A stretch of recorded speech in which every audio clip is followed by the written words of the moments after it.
વરિષ્ઠ સમાચારમાં આપનું હાર્દિક સ્વાગત છે। નવા શહેર અને તાલુકા પ્રમુખની થયેલ વરણીબદ। આજરોજ ડભોઈ શહેર તાલુકા કોંગ્રેસ સમિતિ કાર્યાલય ખાતે ધાર્મિક માહોલમાં સત્યનારાયણની કથા યોજી કાર્યભાર સંભાળ્યો।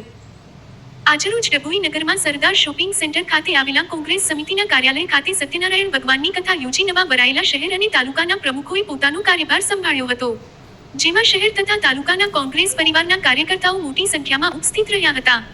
ડભોઈ તાલુકા કોંગ્રેસ સમિતિના પ્રમુખ સુધીરભાઈ બારોટ તથા શહેર કોંગ્રેસ સમિતિના પ્રમુખ સતીશભાઈ રાવલે વકીલ સત્તાવાર રીતે ચાર્જ સંભાળ્યો હતો।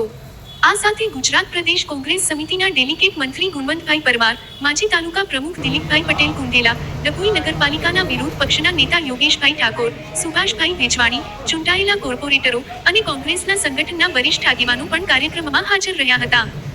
સમારોહ દરમિયાન નવા પ્રમુખોને મલાયર્પણ કરી તેમની સેવા કાર્ય માટેની ભાવના બદલ શુભેચ્છાઓ પાઠવવામાં આવી હતી। નવા પ્રમુખોએ કાર્યકર્તાઓને સંબોધન કરતા કોંગ્રેસના સિદ્ધાંતોને અનુસરીને જનહિત માટે સક્રિય કામગીરી કરવાનો વિશ્વાસ આપ્યો હતો। આમ કાર્યકર્તાઓમાં નવો ઉત્સાહ અને ઉમંગ જોવા મળ્યો હતો અને ભવિષ્યમાં કોંગ્રેસને મજબૂત બનાવવા માટે સૌએ એકતા સાથે કાર્ય કરવાની પ્રતિજ્ઞા લીધી હતી।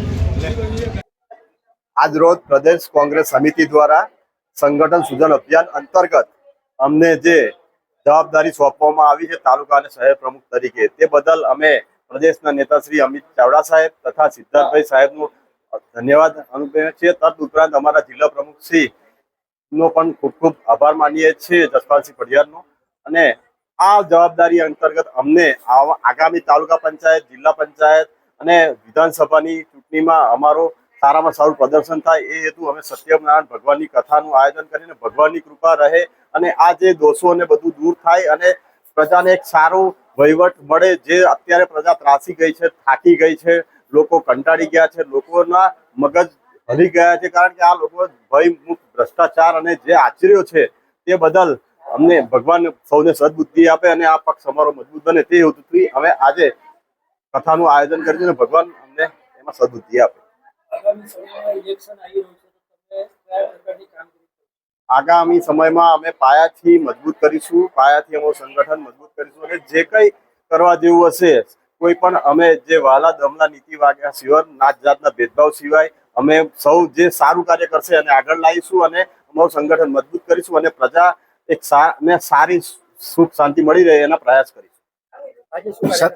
આજે ડભોઈ તાલુકા કોંગ્રેસ સમિતિ આયોજિત સત્યના વિજયની શરૂઆત થઈ ગઈ અને સત્ય એવો હશે કે જે લોકશાહીનું અત્યારે પતન થઈ રહ્યું છે એનો સૂરજ કદાચ ડભોઈ તાલુકાના શહેરમાંથી શરૂઆત થશે એવા મારા નવયુવાન તાલુકા કોંગ્રેસ સમિતિના પ્રમુખ ભાઈ શ્રી સુધીરભાઈ, શહેર પ્રમુખ ભાઈ સતીશભાઈ રાવલ, એ બે નવયુવાન ને જ્યારે પ્રદેશ સમિતિના આગેવાન તરીકે અને આ તાલુકાનો વાલસોયા દીકરા તરીકે હું એની શુભેચ્છા પાઠવવા આવ્યો છું।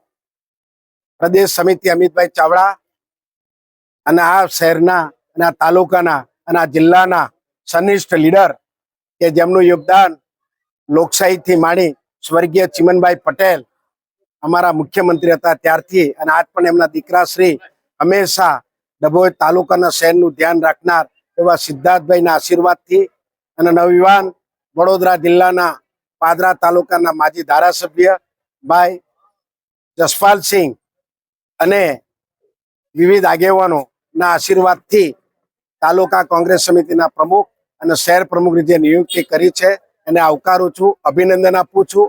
આવતા દિવસોમાં આ તાલુકો અને આ શહેર હંમેશા કોંગ્રેસના કટિબદ્ધ કાર્યકરો છે અને રહેશે એવી મને અપેક્ષા છે અને આજે પણ કોંગ્રેસને મજબૂતાઈથી ડભોઈ તાલુકો ક્યારે પણ પાણી કરી નથી।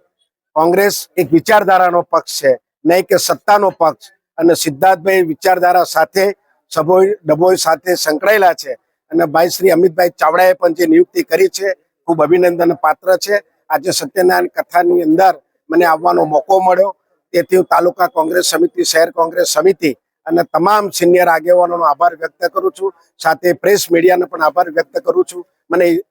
મને વિશ્વાસ છે કે ડભોઈ તાલુકા શહેર સમિતિ, જિલ્લા સમિતિના અહીંયા ડભોઈના પત્રકાર મિત્રો પણ કોંગ્રેસને મજબૂતાઈની સાચી વાત બજારમાં લાવશે એવું પ્રેસ મીડિયાને પણ હું અપેક્ષા રાખું છું।